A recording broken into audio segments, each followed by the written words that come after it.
Hello and a very warm welcome to our DGAP Morning Briefing. My name is Guntram Wolff and I'm the director of DGAP, the German Council on Foreign Relations. And today for this briefing, we have a sort of special session because we are actually meeting in person here in our offices, not just in the Zoom call. And we are very pleased to host today Oleg Ustenko. He's the economic advisor to President Zelenskyy, President of Ukraine, and we will talk about the economic situation in Ukraine. But we also do want to stick to our tradition of the Thursday morning briefings and bring in DGAP experts speaking and friends and colleagues speaking about not just the economic situation, but also we want to bring in András Rácz to give us a short update on the military situation and especially the general mobilization or partial mobilization that Vladimir Putin announced yesterday. So that will be a short 5-minute slot, I would say, just to give us a taste of what's going on in Russia.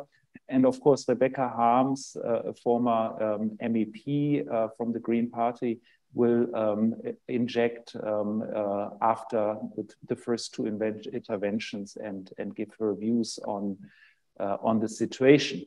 Now, when it comes to the situation in Ukraine, obviously, we've been following not just the military news, but also the economic news. And the International Monetary Fund, for example, is estimating that the GDP of Ukraine during 2020 is projected to fall by something like 35, perhaps even 40% relative to last year. That is a big hit. I mean, that's a really, really big hit in economic terms.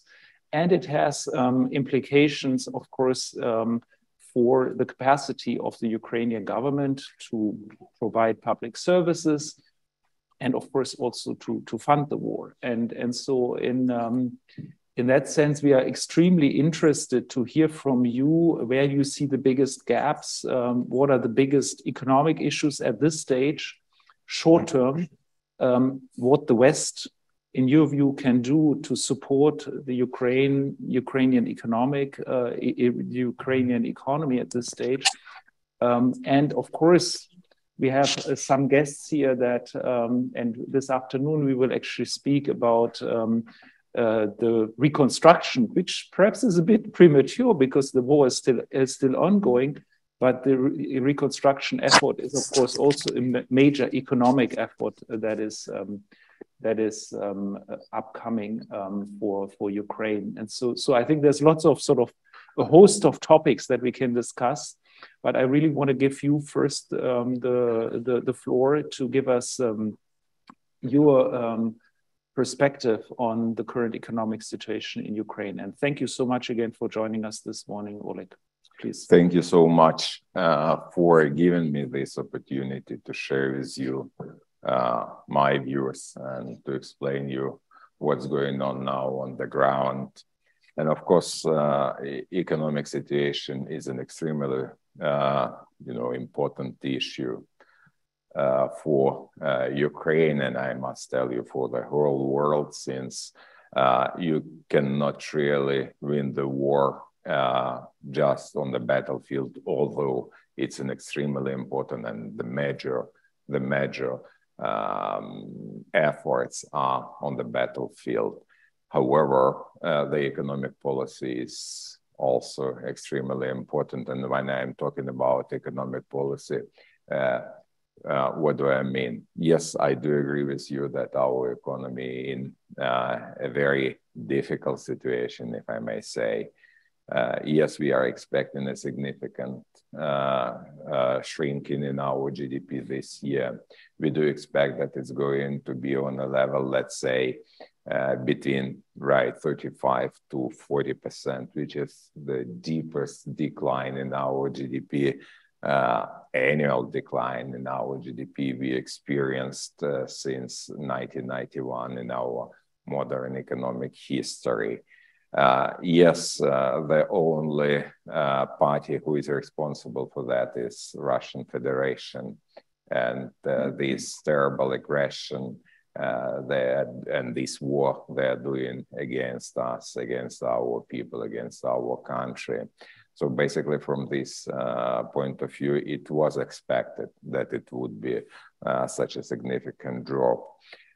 It was also very clear from the very first days of the invasion when Russians started to destroy our social infrastructure, our infrastructure overall, when they were destroying our companies, our facilities.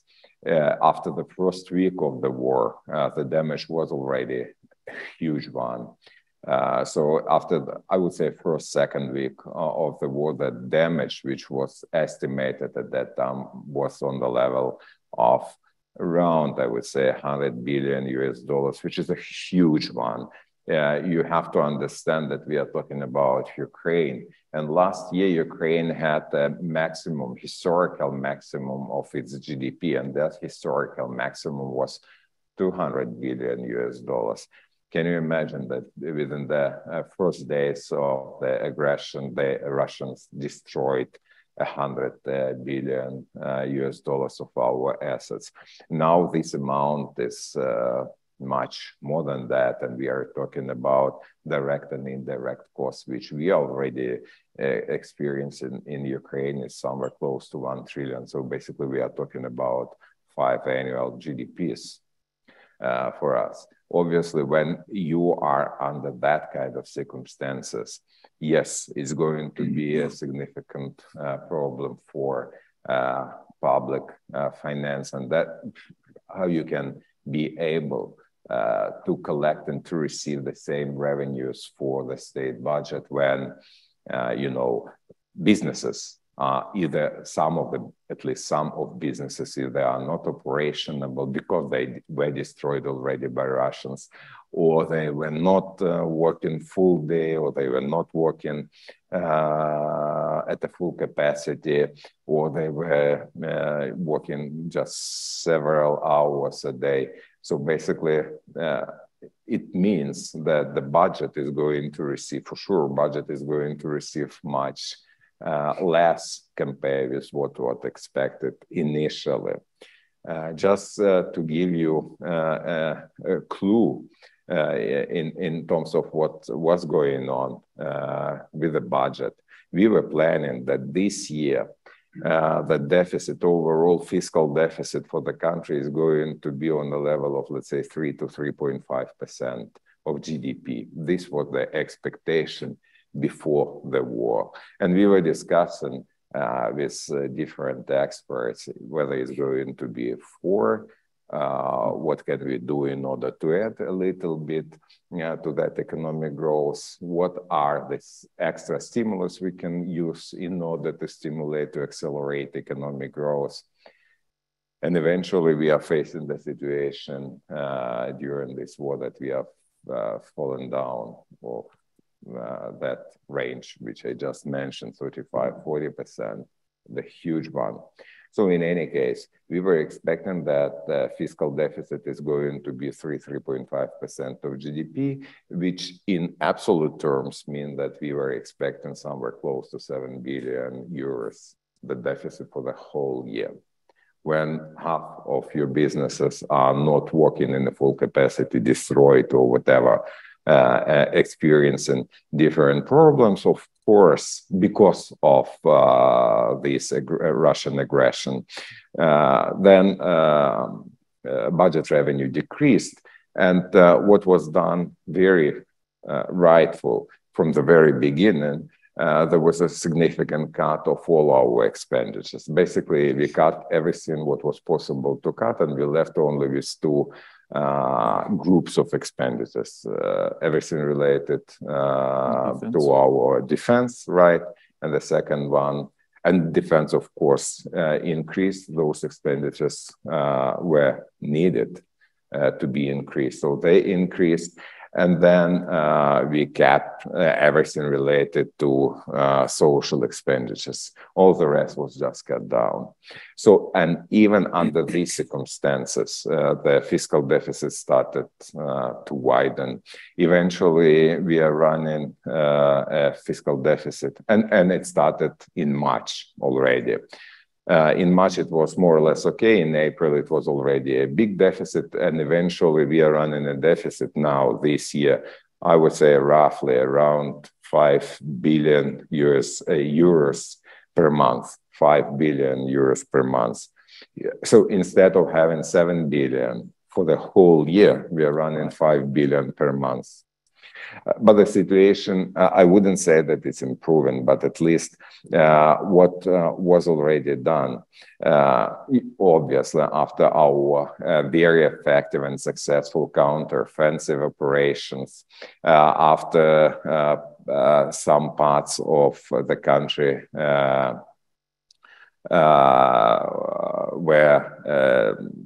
coming back under control of Ukraine, businesses started slowly, but started to work.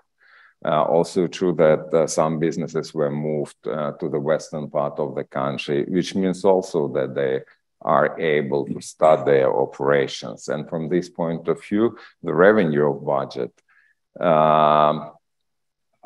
increased, but for next year, in a new budget, in a draft budget which was just submitted to Verkhovna Rada, to Parliament of Ukraine, we are expecting that the overall fiscal deficit, the monthly fiscal deficit, is going to be on a level roughly around 3.5 billion euros per month, meaning that at the end of the day, the whole number will be close to 40 billion US dollars, the fiscal deficit for next year. And of course, you understand that when you are in a state of war, you don't have a chance even to think about international financial market, which would be, you know, a very right decision under any other circumstances, but not during the war. So in this sense, Ukraine, which was doing actually just to make sure that, you know, I said that we were doing very well before the war, and we were expecting that we would be doing very good during this year, if not the war. So in any case, now the only way how we can fund our deficit is definitely to receive a financial support from our allies. And this financial support is coming, obviously, international institutions, EU, United States, other allies who are, and actually, really when I'm saying other allies, I'm talking about almost the whole world, because many are supporting us, not only, you know, in ammunition, weapons, but in money as well. So basically, from this point of view, you have to understand that, of course, we are nervous in terms of, you know, coverage of fiscal deficit. And of course, you understand that it's very natural. And of course, you understand that under our current circumstances, of course, the main emphasis should be not in receiving loans, but of course in receiving grants. Sure. Because when you have that kind of shrink in GDP, so it's better, of course, to have grants. And since we are in Berlin, I just would like to remind you that during the spring meeting of G7, when Chancellor Scholz was delivering his address, opening remarks on G7 meeting, he was so very clear when he said that, yes, we have to provide Ukraine with any kind of support, including financial support. And at that time, he was talking about exactly 50 billion euros, which international partners should provide to Ukraine in order to finance fiscal deficit. So this is in terms of the from the financial perspective, it's an extremely important issue for Ukraine. Of course, we have other issues related. And I also, just to make sure that I said that of course, finance, money are extremely important, but ammunition and weapons are even probably more important for the country. You understand that we have a number of economic problems, but the only guy or the only party which we could blame is really Russia and the Putin's regime, which are doing this aggression against us. I just don't want to go into other specific... No, but I think it's a good moment perhaps to interrupt, and because we want to focus on various aspects, of course, in our conversation. And before I give the floor to András for his quick update on some of the military aspects, I do want to push you a bit on some of the economic points you made. And of course, the first is really, I think the deficit is really, I think, a key variable to look at the moment, right? So you have a significant monthly or yearly deficit. And you said rightly that, you basically rely on international partners to fund it. However, I suppose not the entire deficit is funded by international partners. So there must be some internal funding, including via central bank financing. And so perhaps you can say a word about, what percentage roughly is currently foreign funded of the deficit, and what percentage is internally funded, and what kind of inflationary pressures are also emerging, because my understanding is that there is some inflationary pressure at this stage emerging, with of course very negative consequences then for the Ukrainian economy. And so getting a sense, I think also here in Berlin, getting a sense from your perspective how big the gap is in the funding really would be, I think, extremely helpful. And then we can talk about what kind of means can be found to fill that gap. Obviously, the debate in European circles has been a lot about, to what extent can European institutions and also the International Monetary Fund and others provide loans? What kind of program can be set up? And is it not, as you said, implicit that these loans actually will be converted into grants eventually? So this is, in a sense, the second big issue. But first, give us a sense from your perspective and from your numbers, how big is the gap really in the funding? For this year, the gap was, as I said, around the deficit was around 5 billion euros a month. Yes, you are absolutely right that partially it was funded by our Ministry of Finance because they were borrowing on domestic market. But you can imagine how difficult it is to borrow now on domestic market. But in any case, they were trying to do their best, really, and I would say significant portion. I don't have these numbers on the top of my mind, but a significant portion was funded by them from domestic market by issuing so-called domestic bonds. Then, yes, you are right. How it was structured then. We were receiving financial support, grants, loans from our international partners. And still, we were still running a gap. And this gap, again, because it was different from month to month, but again, this gap was covered by our national bank, which is our central bank.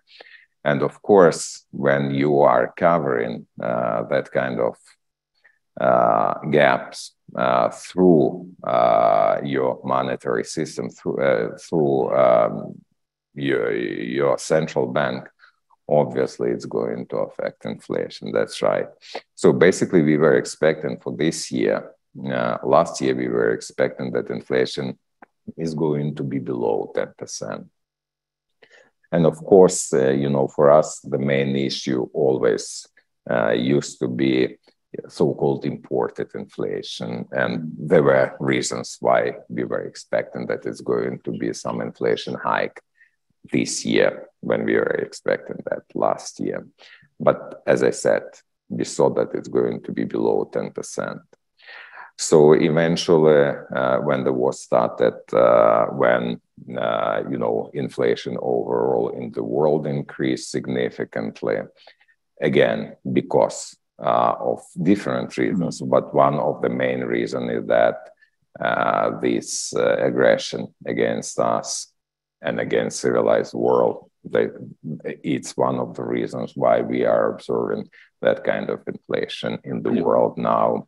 So in any case, the inflation now in the country is quite big. I would say that it's on the level of 25, and we are expecting that it's going to be around 30% at the end of this year, the annualized number, 30%. But when you think that we are, in a state of war, right? When we are under this aggression, so the numbers are, not looking so bad. But the problem for us is that despite the fact that we have that kind of inflation, we are not EU or United States. We are not able to give an extra help for our people. And of course, the main discussions in these fields now are related to the issue, what should be done in order to provide support for the most vulnerable groups of population. And you also, of course, and people in Ukraine and here as well can argue that maybe, a significant portion, if not a lion portion of our citizens are now a vulnerable group of population, not only because of the, this aggression, but also because of inflation. But if there is a choice, of course, we need to give it to the most vulnerable. For example, the mother who is, raising her kids without any other support. She definitely needs to receive that kind of support. So this is what we think. Next year, we are expecting that inflation is going to be on a level again around 30%. Our consumer basket is structured in a such way that 40% of our consumer basket is related to food products. And since the government is doing whatever is possible in order to minimize costs, utility costs. So basically, the most significant portion of inflation is coming through that path, through food prices high. Yeah. Okay. So obviously Ukraine is quite a poor economy, and now the war has made the economy even poorer. I mean, that's very clear. Let me bring in now, because we are running very quickly out of time. Let me bring in András to give us his short update, and then Rebecca, and then we open up for questions. So András, you have 5 minutes, please. Roger that. Thank you. Good morning to everybody, and apologies for not being present personally. I'm right now at the airport traveling, but still very happy to contribute. So thank you again for the invitation. When it comes to the big news of yesterday, namely the partial mobilization in the Russian Federation, one needs to see clearly that this is a partial mobilization, not a full mobilization. The Russian Federation did not change the overall narrative officially. It is still a special military operation going on. So Russia did not shift herself to a state of war. Putin evidently is trying to mitigate the effects on the population. Still, this effect is going to be huge, mostly because the regulation on how these 300,000 reservists are going to be mobilized are quite unclear, meaning that huge number of ordinary Russians are now afraid that either themselves or their close relatives might get mobilized. When it comes to the huge numbers, officially, Russia has around 2 million registered reservists. However, this is a reality which exists only on paper. Russia never had the resources necessary for building up a proper system of reservists when reservists will get annual retraining for their skills. So in reality, the number of reservists who are actually properly more or less trained is maximum a few 10,000, possibly even less. So we have this basic pool of 3 million people, of whom 300,000 has to be mobilized. But the regulation is such that there is considerable flexibility for the Ministry of Defense to select who this 300,000 might be. And the population doesn't know, and people are really, really afraid. That's why once the partial mobilization was announced, basically all the flight tickets out of Russia were sold in 1 day's time. There are traffic jams forming on Russia's external borders because military-aged Russian men are trying to leave, trying to flee from the mobilization. Last point, and yet one more thing. There are protests taking place all over Russia, but these protests are small, and the Kremlin is apparently able to crush them. So Putin probably is not really concerned about the social effects of the mobilization. When it comes to the military effects, because Russia never had a proper reservist system, it's highly questionable in how quickly they might be able to mobilize these 300,000 reservists and what kind of training they are going to be able to provide the reservists with. And there are huge, huge question marks here. Most of the trainers who could actually train these reservists, the professional soldiers and contracted soldiers, are actually either fighting in Ukraine or are already killed or wounded. So this is one of the major bottlenecks which comes to the whole mobilization. So whether these 300,000 reservists receive any kind of proper training. So training is the most important bottleneck. The second bottleneck, of course, is equipment, because the Russian army has already been struggling with the lack of modern equipment regarding weapons, personal protective equipment, and a lot of other things. So equipment is also questionable. And the third really important question is the morale of these reservists. Because, dear colleagues, so far, only those segments of the Russian population were directly affected who basically participated in the war voluntarily. Professional soldiers, contracted soldiers, private military company operators, it was their choice to be there. They could have said no. But now this voluntary-based recruitment, voluntary-based participation has been replaced by a compulsory participation. And this is a huge change for the whole Russian population. And these 300,000 reservists, most of them will be probably unwilling to participate in the war. Had they been willing to participate in the fighting, they would have already signed up. So the third big question mark about the whole mobilization is the morale of these freshly mobilized troops.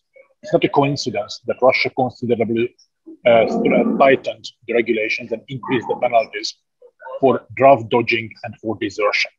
This has been done just 2 days before. So the Russian lawmakers are also aware of the problem that these reservists are likely to have a very, very weak morale. All in all, the combination of weak training, bad equipment, and weak morale is likely to result in very heavy losses among these reservist forces once they get deployed to combat. However, due to the bottlenecks in training capacity, I do not expect significant number of reservist forces to show up in the battlefield on the battlefield in the next few months. We will see most of them getting deployed to combat already only in the end of the year or the beginning of next year. And the biggest question mark I have here, and here I stop, is that we cannot be sure that this mobilization is the last one. Right now, Russia is mobilizing 300,000 people, first time activating its mobilization system, and depending on how this system functions, we cannot actually exclude that if these 300,000 people would not be enough, then Putin might go for a second wave of mobilization, possibly a third wave of mobilization. We just don't know. The possibility will be there. We really need to watch closely how these reservists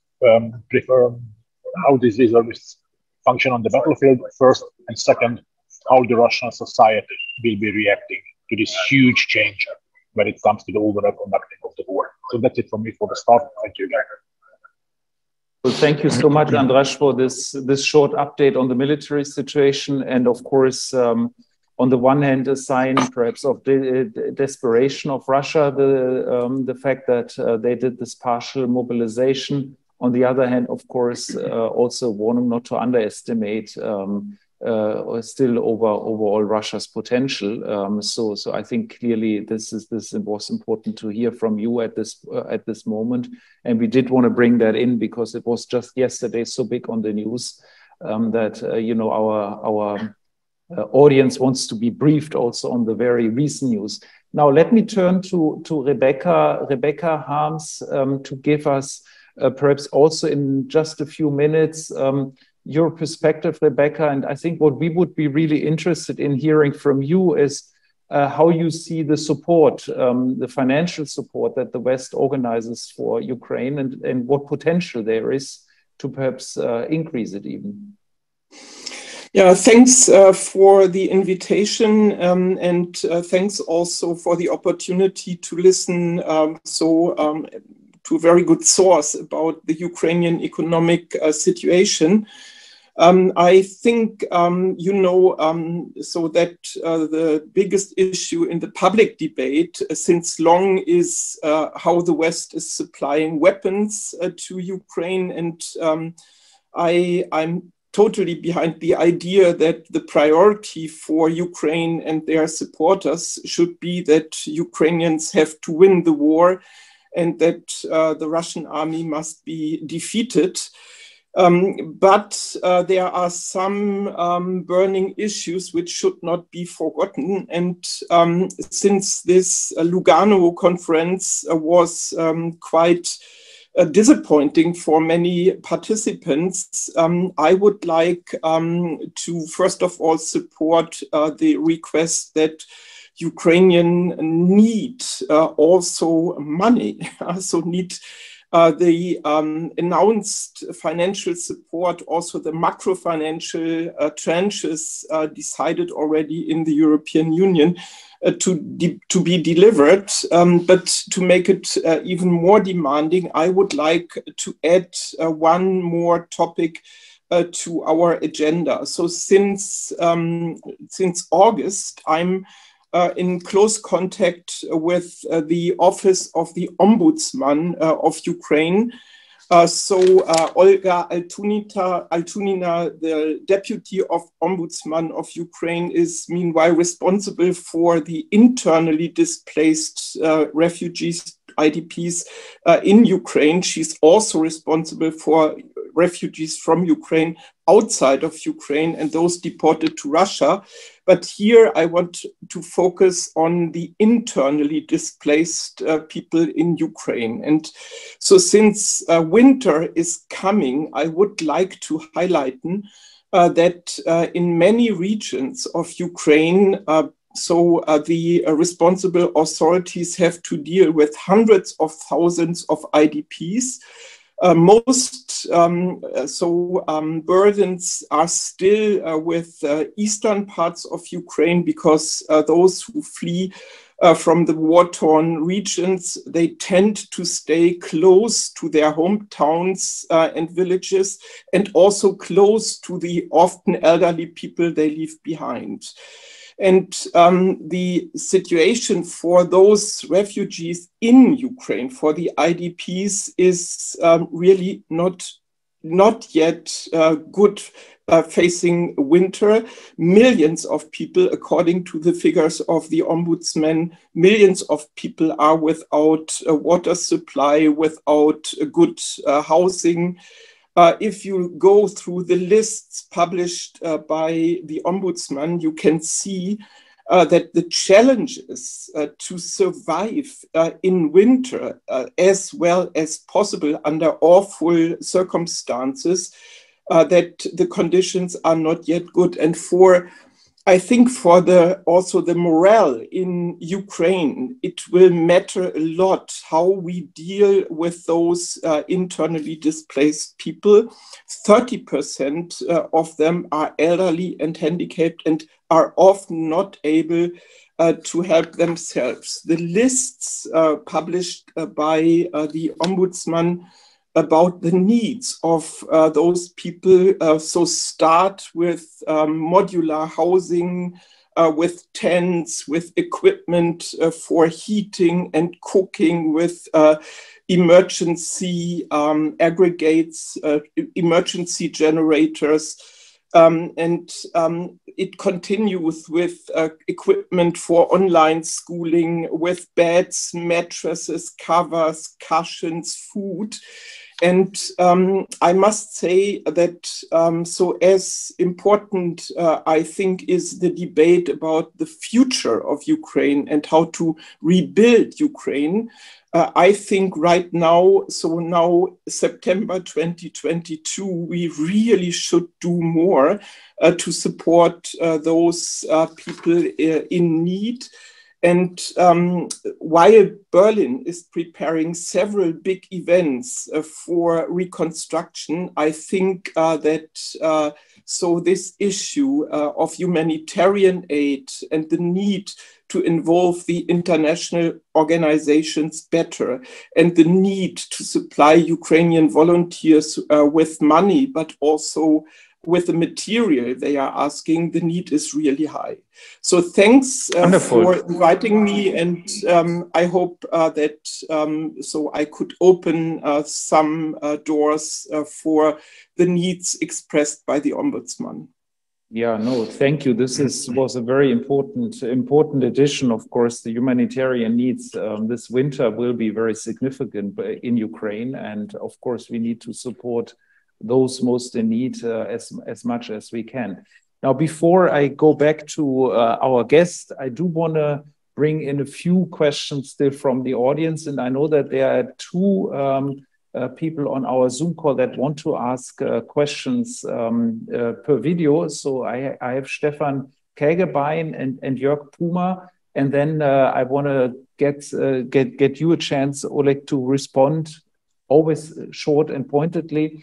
And then I bring in a few people here from the room. So Stefan Kägebein, please. Thank you very much, Stefan Kägebein, German Eastern Business Association. Rebecca Harms mentioned the topic of recovery and rebuilding Ukraine. We are currently together with more than 50 German companies and drafting ideas on this issue. We will publish this document soon, by this week or beginning of next week. So we are discussing with the Ukrainian embassy, Mr. Ustenko, here in Berlin. So we will be glad to provide this document to you to get in discussion what can, which solution German companies can bring in. One part of this document, Rebecca Harms, is the field of building and construction industry. And we have indeed a company who is offering those mobile homes or mobile offices solutions. So it takes, of course, some time to implement, but at least there are technical solutions. So maybe we can take this topic up. And one last remark, on the 24th of October, we will have a bigger conference in Berlin organized by business associations explicitly on the topic of rebuild of Ukraine. And I guess there will be the place to discuss these topics beside all the bigger questions on how to finance it, but on the questions how German and Ukrainian businesses could cooperate. And of course, everybody who's interested is invited to join, and of course, to discuss with us the ideas we will propose in the upcoming days on recovery. Wonderful. Thank you so much for that mentioning of that conference. Jörg Puma is next, CEO Puma Transformation Institute. Please, Jörg. You are muted, I believe. Yep. Yes. Now, thank you for the good overview. Question to the economic strategy. Some weeks ago, I was part of a transport of medical equipment to a hospital in the Ukraine. And we noticed that the management positions in administrations, also in hospital, were held by military leaders. Of course, this is not the next steps, but is there a plan already how to come from the more military government to back to normal for economy? This might be quite important. Thank you. Thank you. Oleg, let me give you the floor to react. I mean, there were lots of things to react to, but please. Sure. Thank you very much for all these comments and for the questions I received. Let me tell you this way. First of all, yes, I think that what we heard yesterday from Moscow was just terrible, you know, calling for partial mobilization, that threat messages Putin was given to the world and to Ukraine. It just means for me that, and for all of us in Ukraine, that we have to be even more united and more straightforward in implementing sanctions against Russia, because it's definitely Russia has to be stopped. The aggression has to be stopped, and to do that without sanctions would be, you know, not that efficient, and I would say even next to impossible. Sanctions. So basically, we are expecting, and it was as we were told, we are expecting a new package number 8, with the new sanctions, and definitely everything related to Russian fossil fuel should be sanctioned there. So this is, you know, I would say, as for now, the most critical thing which we can do in terms of supporting Ukraine on from that economic, if you wish, perspectives. But of course, it's also true that it's just an extra argument why Ukraine should be supplied with more weapons and with more ammunition, because we are winning this war, and now the question is that how quickly, how fast we can win this war. And this is already completely dependent on also on weapons and ammunition. That's why we are asking to supply us with more ammunition and weapons. In terms of rebuilding of Ukraine, yes, this is, you know, very serious plan. And I must tell you that when we had with you a talk at the first, or, you know, after probably 10 days of the invasion. So sometimes at those days, President Zelenskyy already called the team to prepare the plan for rebuilding Ukraine. So for me, it was an extremely positive signal, meaning that the president of the country already thinking about the post-war period.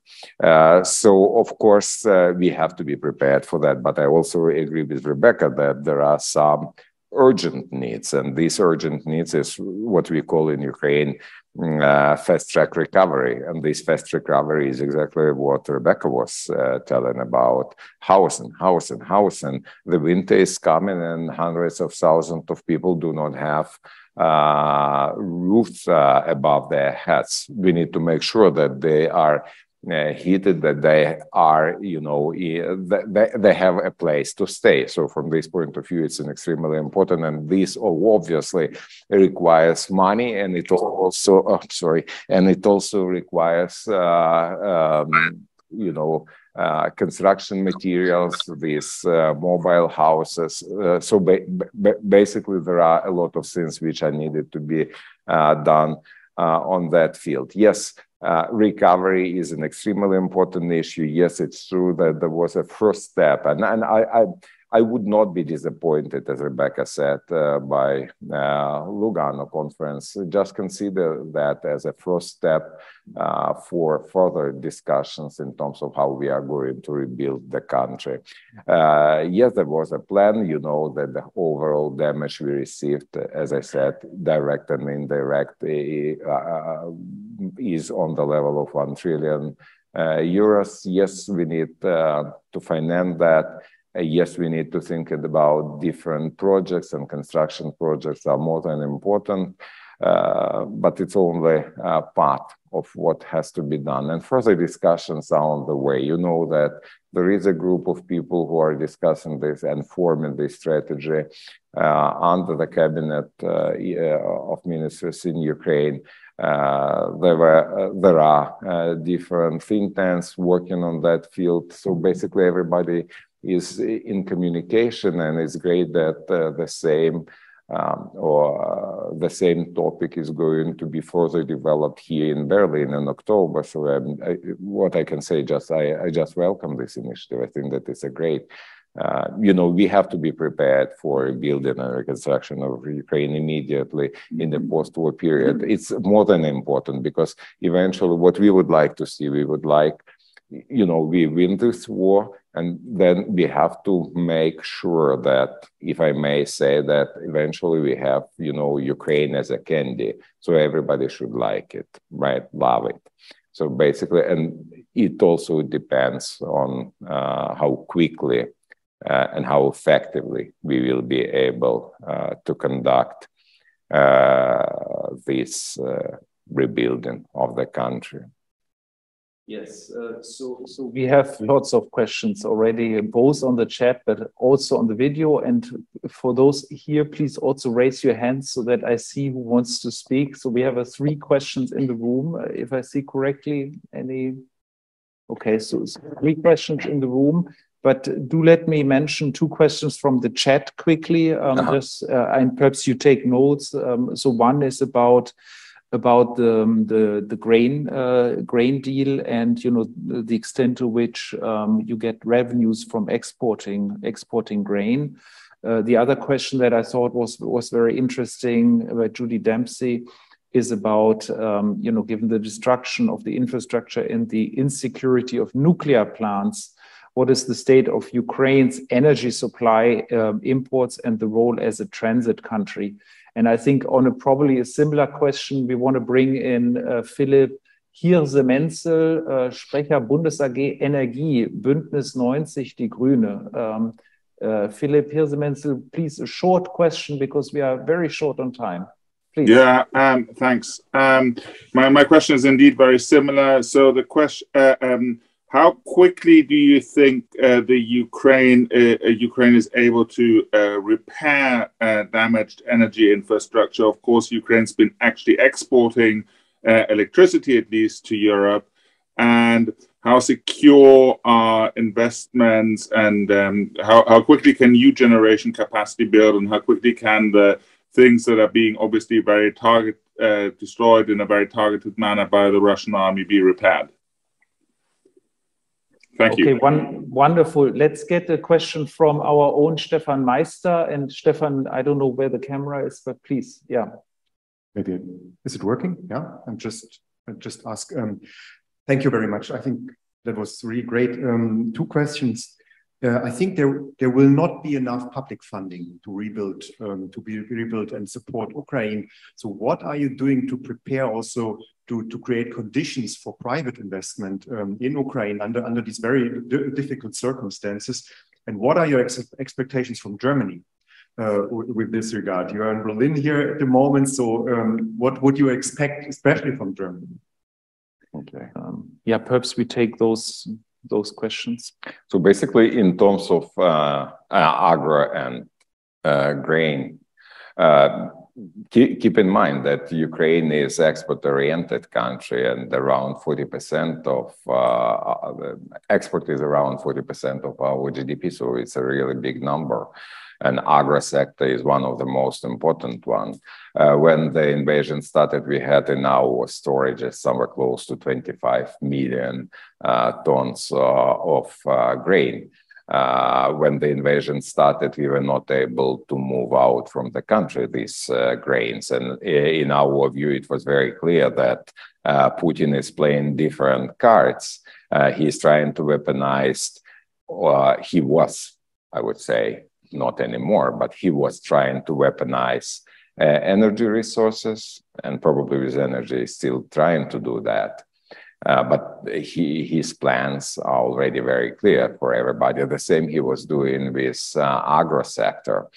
Look, they did everything on purpose. Usually we start our soaring campaign on the 3rd week of on the 1st or 2nd week of March. This is just a must to start our soaring campaign in our country, depending, of course, on the region. And it should be completely finished at the last week of April. Of course, because of the invasion, we were not able to do that in the right schedule. And of course, during the invasion and a hot period of invasion from the very beginning, we were not able to supply, or our agro-businesses were not able to receive fertilizer, they were not able to receive enough seeds, there were problems with gasoline. So all those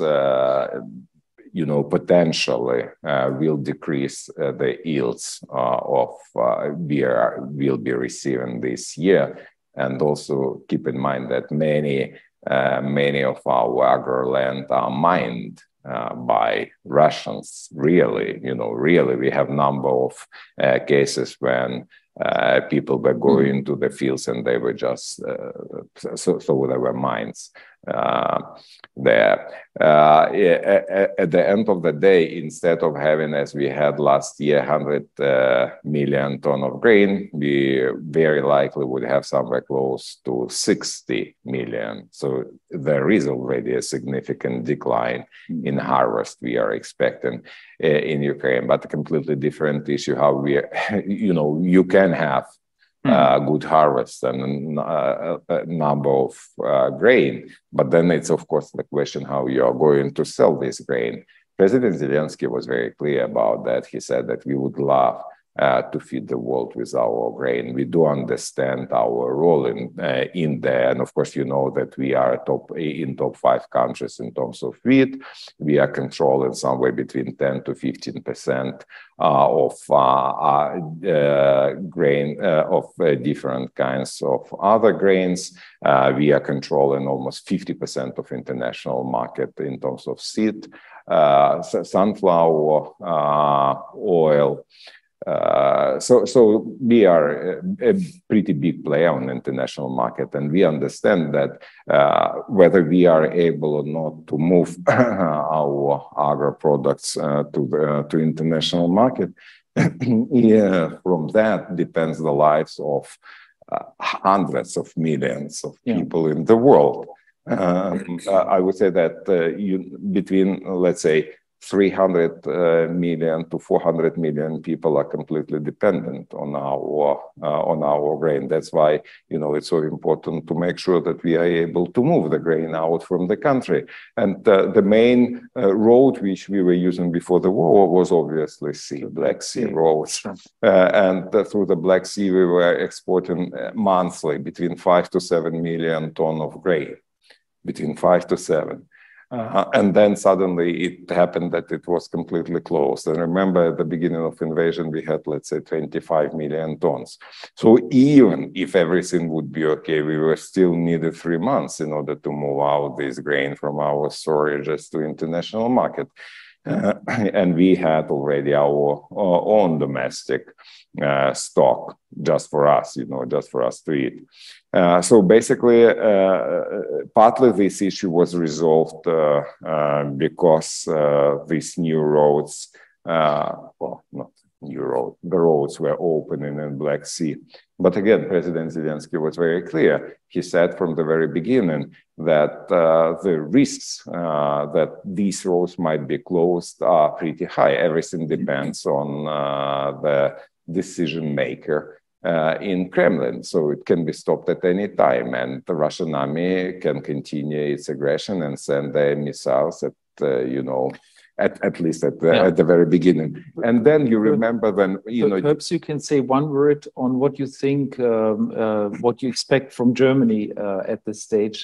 Stefan Meister's question, the energy question, I see has already been answered in the chat. So Ukraine is still exporting energy at this stage, but of course, in the winter, it might not be able to export anymore. So perhaps we can skip that question in the interest of time and move, because I think we are in Berlin and we want to hear from you also what you think Berlin should be doing. And then I want to bring in Alvydas Medalinskas, a former MP from Lithuania, and our 2 gentlemen here in the front. And perhaps we have still one further question, Anya, perhaps from the audience. So please, what do you think should happen at this stage? In terms of Germany, of course, there was a significant shift in everything in foreign policy of Germany since the beginning of invasion, and we are, really having great assistance. But what we are expecting first of all, and again and again and again, military equipment and weapons and ammunition. This is what is expected from Germany on that front. Of course, we are expecting from Germany to lead the process in terms of sanctions. Look, honestly speaking, I was shocked yesterday. We heard this terrible announcement coming from Kremlin, and then we received the news from EU saying that they are going to be more flexible in terms of coal embargo. This is just not acceptable.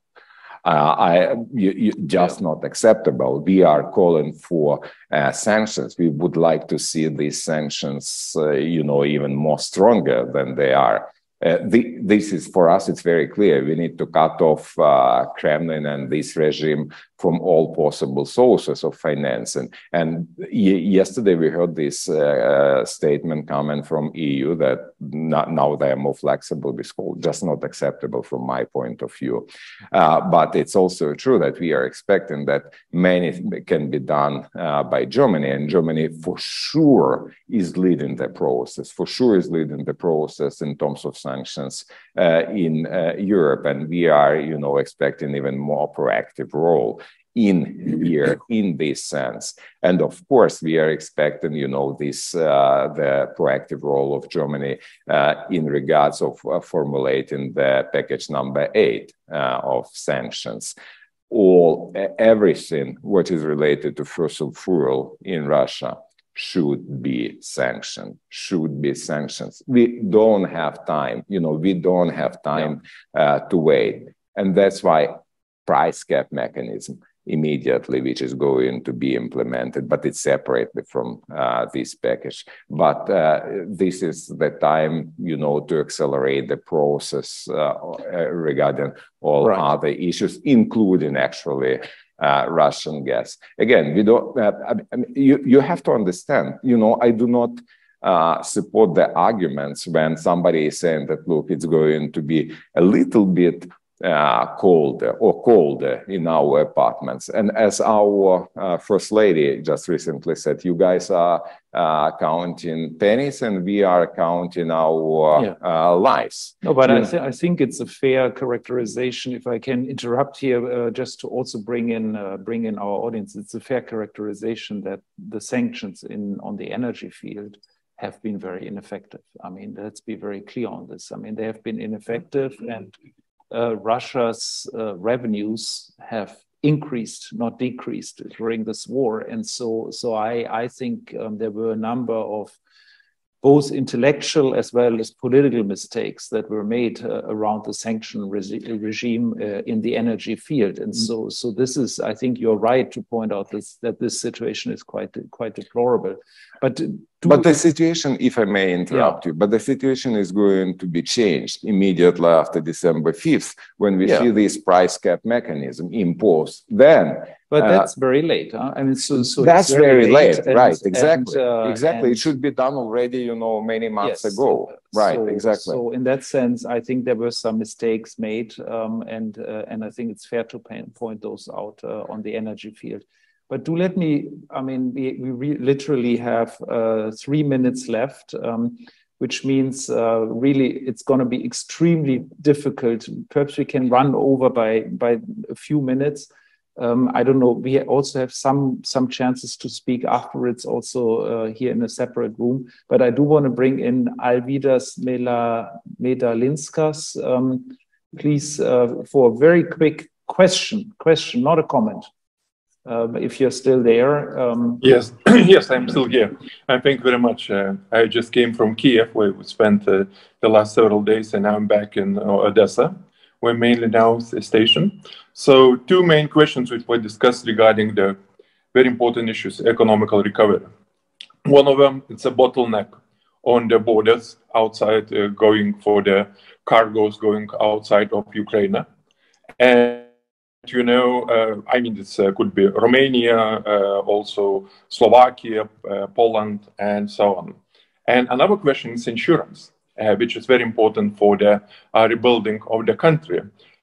Insurance of the investments, but also insurance of the EU nationals who are coming and doing something to the country which is really in the war. And no insurance company at the moment did not really operate, dealt with that issue.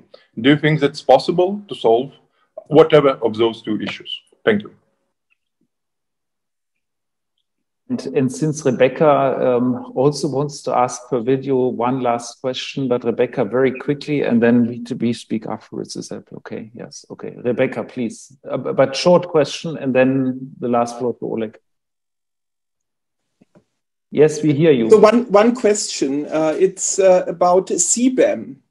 So I know that my colleagues in the European Parliament start to discuss the possible border restrictions under CBAM for Ukraine. What's your opinion on this?